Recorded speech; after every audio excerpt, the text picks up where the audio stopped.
Start out, the things you wear on your legs to climb with. Yeah, they had figured that out. Board, yeah. They figured out about the grapple loader trucks. Yeah. They figured out about going to storms. Yeah, we used stump and cleaning up grinders, disasters. Stump grinders and a few other things. So we had a lot to start with. Stump grinders, a lot of equipment. But when you and Dad went to Camille, that was pretty bad, wasn't it? That was bad, but we cut the biggest trees in Frederick. In Mobile. Some of them were 8 foot in diameter. When the tree hit the ground, you had to hold your hand up like that to reach the top of the butt end of the stump. 8 foot diameter trees in Mobile? Yeah, big oaks, yeah. Well, you know, they said this Hurricane Katrina that hit over there near New Orleans was worse than Camille. It's the worst. Camille was the worst one ever, and then this one but the topped thing, it. what made it worse is the population. See, they had a bigger population in New Orleans. Right. Therefore, it appears worse. You know, if this thing would have hit just strictly at High Island, maybe, and went out into the McFadden Marsh, we might not have known much about it. How do you feel about seeing your hometown tore up like this? Weren't you born here in Beaumont? I was born here in Beaumont, right. And we went by Linton Street. I graduated Beaumont High School. I used to know everybody in town in the old days. You still know everybody because we met them all. They all know you. Most of them are gone. I'm 83, you know. Didn't you go by, weren't you born on Linton Street? No, I was born in the south end of town, but I moved on Linton. I used to live right across the street from Mayor Morgan. Mayor Morgan? Yeah, he was the mayor of Beaumont. Mm-hmm. So this is your hometown, I was 1 year old when you grew up here? This is my hometown, yeah. And how's it make you feel to drive down these streets and see all this devastation? Well, it makes me feel bad to see such a beautiful city like Beaumont is. It's a tree city. Right. They're everywhere, and the people really took pride in their trees here, man. They would deadwood them, clean them up. They wanted them nice, you know. When you first started out in the business, you probably didn't expect your sons and your grandsons and their sons to stay in and become a family tradition, did you? No, I wish they'd have got out of it. It's so dangerous, this work. I didn't want none of them in it. You know, I can make a statement. You know what happened to one of our children? Hey, Dad. Huh?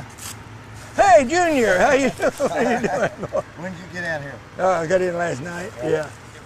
Hey, Dad. Yeah. I just got here, and they invited me over here. They were making a video, and they brought me in on it here. Yeah. Well, y'all got a big crane out here, yeah. son. Yeah, we got a big one. We've been talking to Papa about the early days. Yeah. About it, about the business, about how things have grown and changed over the years, and how he feels about seeing his hometown destroyed that he grew up in and started the business in. I never thought we'd have an opportunity 41 years later to be back in our hometown. You know, 3 generations of tree experts right here on the streets where we started the business at, having an interview with our granddad, but here we are. Now, he's got a son also, so we got another generation. It looks like we're going to be a 4-generation tree service here pretty quick. My son's 8, so we can start him raking and call it a 4-generation tree service. Yeah. Okay. Trees in here. We'll get all that. Yeah. Yeah, we start. You said we started over, now I have 3 generations of Lombardo. Yeah, in 1964, Dad and I was in Henderson, Texas, and Dad cut his first tree. Uncle Howard drove over from Nacogdoches, and that was the start of Lombardo Tree. We came to Beaumont in '66. I was in high school in the 11th grade, and Dad had Lombardo Tree Service. We worked here throughout the summer, and we had one of our competitors was from Vider, and he had insurance. So we worked along there, and I went to Houston, and I opened up Houston Tree System, and Dad continued to work. And we did quite a bit of work in Houston. And when I moved back in 1975, we changed Dad's name from Lombardo Tree Service to Lombardo Bonded Tree Service. And Daddy became fully insured, and we became one of the premier tree services in the Golden Triangle after about 3 or 4 years. Matter of fact, we had one of the very first apprentice log loaders in the tree service business in Texas. There was a fellow that had one that come in and done a little hauling, but he wasn't in the tree service here. He was doing a little hauling with it. And now we've got log loaders in every tree service. My son Ryan came on board, him and Brandon, when they were 10 and 12 years old. They began to run stump grinders, and Ryan started selling when he was 16. He said, "Dad, you stay here and market, and Well, here we are today. So it's become a long way since the early days, and all of us seem like we've stayed in it. Some of the kids act like they were going to go into other fields, and then somehow they migrated back into the original business. So that's kind of been surprising that everybody's stuck with it. But you get something in your blood, and it's hard to get it out. And I've never done anything but cut trees, and I think it's pretty much the same with my dad. That's all we've ever done. My grandfather started, he did a few careers before he started the tree business, but once he got it going, all the rest of us just have been in it.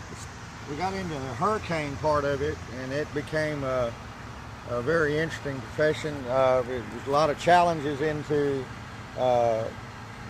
traveling and then taking trees off people's homes, and we started working with FEMA a little bit, and it's just been a...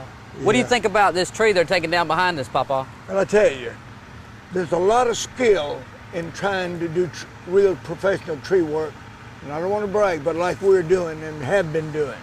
You know, there are people that pick up a chainsaw after a storm, and sometimes there's more accidents from that than there are from the hurricane itself. Right. And that job right there is a big job there too, bringing that tree down that's uprooted and about ready to fall on that house, and the only way you can get it down is put the crane to hold parts of it up. There's a lot of rigging we're having to do on that tree. Oh yeah, a lot of rigging. It's slow, tedious work. This is one of the worst trees we've done.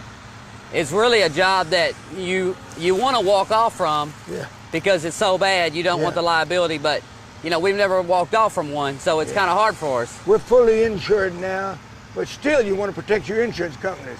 They're not so happy when you have an accident. They want to charge you a little more every time, you know how it goes. Have you ever had a claim, Papa? I never had a claim on me, really and truly. Okay. Not one claim.